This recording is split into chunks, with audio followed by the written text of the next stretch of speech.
Explaining to a new employer that you were dismissed or let go could be a delicate situation, but with the right approach, you can still leave a positive impression. Here are key steps to handle this conversation professionally. Firstly, you need to be honest but selective.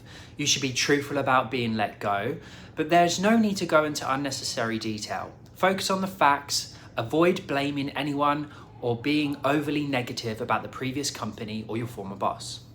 Keep it brief and neutral. Explain the reasons briefly in a non-emotional way. For example, you could say, "Unfortunately, my last role ended due to a mismatch in my expectations. There were challenges in alignment with some of the organization changes that affected my role." Avoid phrases like "I was fired" or "I was terminated." In favor, use a softer language like "we parted ways" or "I was let go."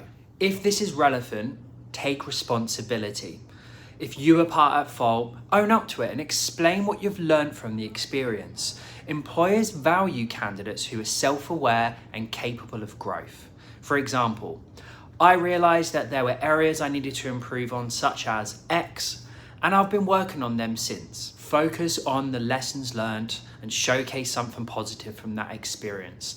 Emphasize what you've learned and how it's made you a better person. This demonstrates resilience and personal growth. Pivot your strengths by briefly addressing why you were let go. Steer the conversation back to your strengths, your skills, and how they align with the job that you're applying for.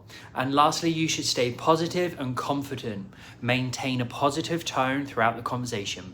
Employers want to know how you'll perform going forward, so frame your experience in a way that highlights your ability to adapt and improve. By approaching this explanation with honesty, reflection, and forward-looking attitude, you can effectively navigate your conversation and still leave a strong impression.